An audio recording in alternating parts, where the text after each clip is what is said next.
Maya pa oras kabalen. Kayan tabing mabilog ang pwersaring GLN TV44, mabiyela rin mga panahon at lokal na istoryang dapat yung abalo, kapamilataning garantisado, kumpleto ang pambalansing informasyon. Oreni po rin balita may kalap ganing Martis, June 17, 2025. Yako po'y Beniginto at iti ing News Force, Pampanga. Kasado na ing first Pride Run event ng grupong Miyabe ay inaw sa Makuleng Pulay 2025. Ay ning report ng Angel Dumagat. Kasado na ing preparasyon para king pekamumunang Pride Run event ng House of Miyabe o ing antabayan ng Makuleng Pulay 2025. That's the reason why we would want to present this event as good as we can so that it will make a good impact to the people. Para sila mismo, hahanapin nila. Yun ang gagawin natin ngayon. So para at least positive sa kanila, we have a good experience with that event. So sana, every year, nandiyan siya. And that's our goal, and that would be our parang promise ni Ate Hirsch to the public. And kahit sa isa't isa, kasi this is our dream project. Ganapan ing amanwang fun run king CDC Parade Grounds Clark Pre-Fort Zone king daratang nga June 28, 2025 ang magsilbing suporta king LGBTQAI+ community. Malyaring mag-register king online o on-site. Mag-umpisaya ing programa alas 4 ninggat panapon, agpang king Miyabe open for all ing mesabing event basta't fit to run. 3 kilometers, 5 kilometers at 10 kilometers ing pwedeng pamilinan king marathon. Ing pekalayo ning event ing makasaop at makapamiyang libreng workshops, training at programs para kareng bayong graduate at unemployed ang miyembro ning LGBTQAI+.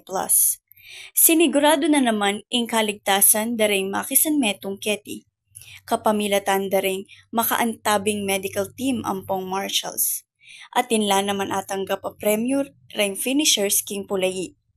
Anyaran ning Miyabe ing pamakyabe at makisanmetong king makabaldugan a selebrasyon king Makuleng Pulayi 2025. Ako'y Angel Dumagat para king News Force Pampanga. Balitang tutu king Balen Susuy.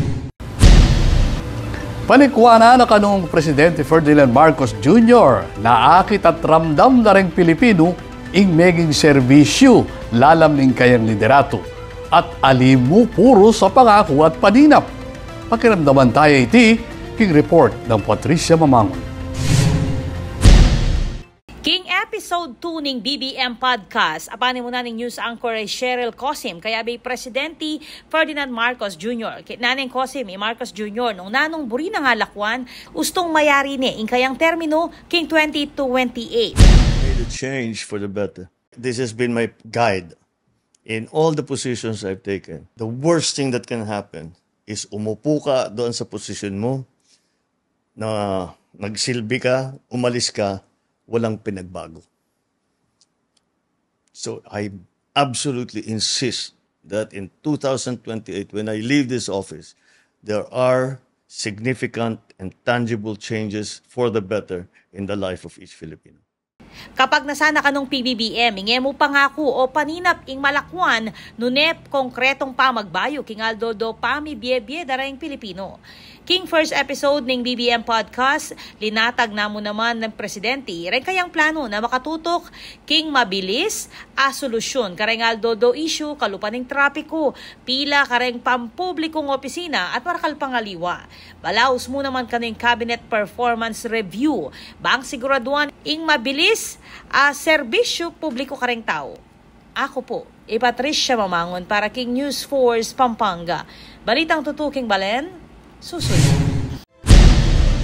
Siyoto, Pico, at marakal pangaliwang piyalong kanita. Kabilang laren kareng akita paintings ning kabalen visual artist ay Alvin Dungka. King kayang solo exhibit king Ciudad Angeles. Ay ning report ng Patricia Mamangon. Beli kanala ning Kapampangan visual artist ay Alvin Dungka. Reng makuleng milabas ning kayanakan king kayang solo exhibit ay now sa Echoes of Innocence. Asalukuyang makadisplay king gamat Kapampangan king harapan ning Kamalig Restaurant king siyudad ning Angeles. Bida laketi reng 57 artworks. Apapakit ka reng piyalong akera gulanda reng Marakala Pilipino at Kapampangan at maging Aldoldo Pamibiebie amaya kit kareng Marakala Barrio, ketikim Pampanga. Kapag nasaning exhibit, inge mo ipakit ing legwa ning art. Nune pa si bayong biyaya ning diwa ning pangayanak, inyang panahon na mamiyalong pa kareng dalan.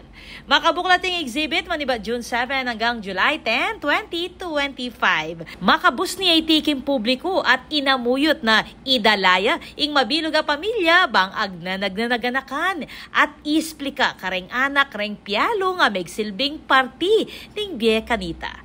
Ako po, Patricia Mamangon para King News Force Pampanga. Balitang tutuking balen, susunod. Atin pa mga paling balita kay pamagbalik ng News Force Pampanga.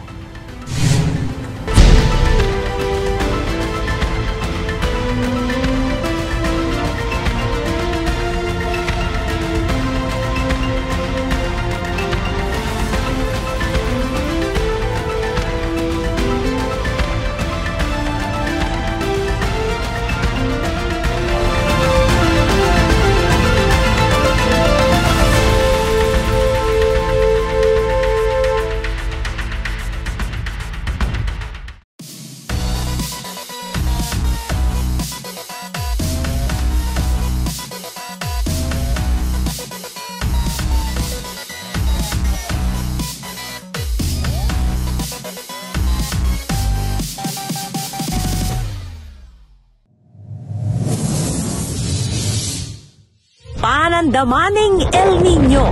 Kung toro papali o mitatasing temperatura, daragul mo naman ing pamangailangan king kuryente. King daragula demand king kuryente asang kaning paning pamangamit kareng appliances kalupaning aircon, freezer at refrigerator. Asahan tamo naman na siguradong tuki ing kimot ning presyo ning kuryente amani batan king wholesale electricity spot market. Inya naman papaganakan ing Sfelapco kareng hanggang consumers ing paniguradong pamagbayo ning konsumo at presyo ning kuryente balang kilowatt hour. Manatiling makayantabe king kaya kaming Facebook page para kareng latest advisory. Beto nga paganaka, ibat king Sfelapco.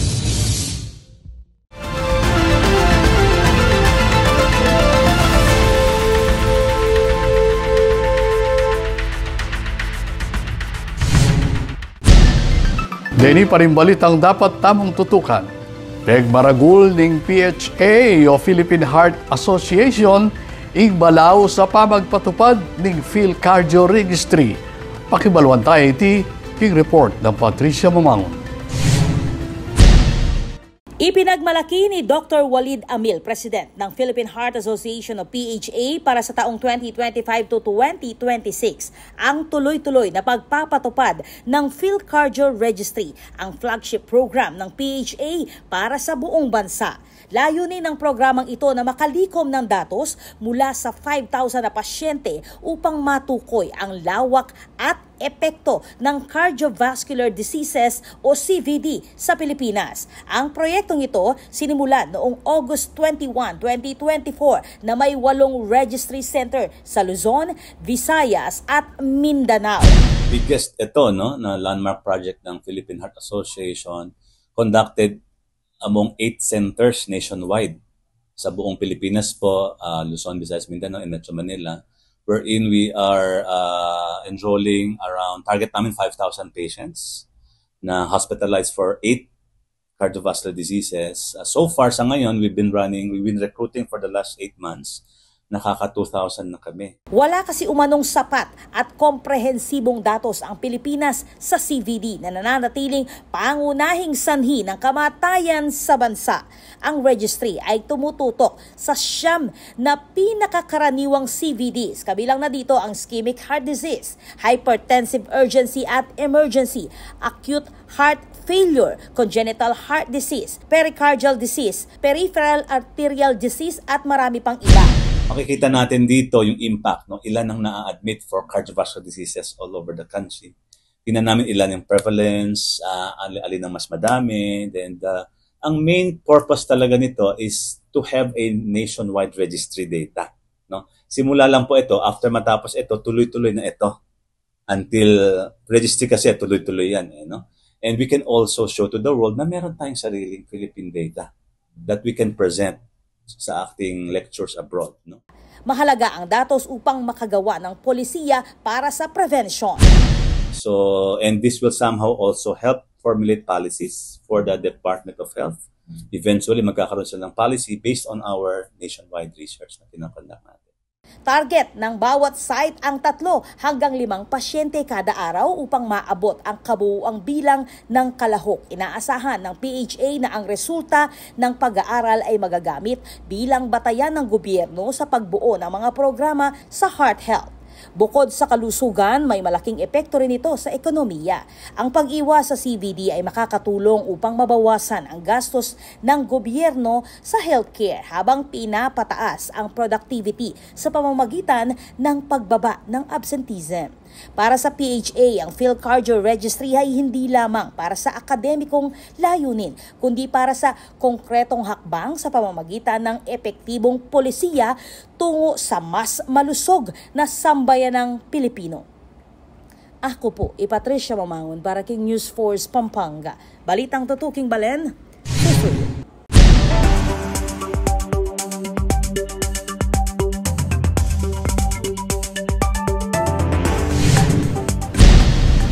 Kaya katamong pakibaluan ng bilining panahon king lalawigan, kilob ning 24 oras.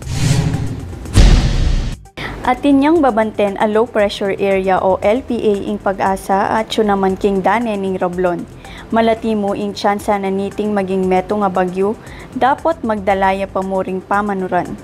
Samantala, mamapektoya pa rin ing easterlies o ing hanging manibatan king dagat Pasipiko, anya naman atin pa mo rin pamanuran, duldul at kidlap king partining central at southern Luzon. Ing ITZZ o Intertropical Convergence Zone, mamapekto naman king Visayas at northern part ning Mindanao.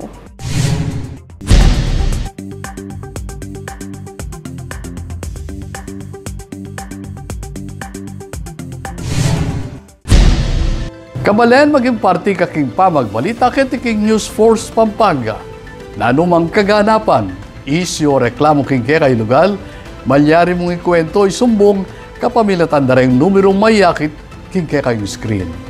Malyari mo naman mag-post king kaming social media accounts. Panalakaran ng News and Public Affairs Team ng GNN TV 44, ingadilan kayong mata sa kalidad ng lokal na pamagbalita bilang panatang serbisyo karisablang Kapampangan. ALB nyo lang yaning Martis, Remekala pa Istorya, ketiking probinsya. Yaku po ibeniginto at ini ing News Force Pampanga. Balitang tutu, king Balen, susunod.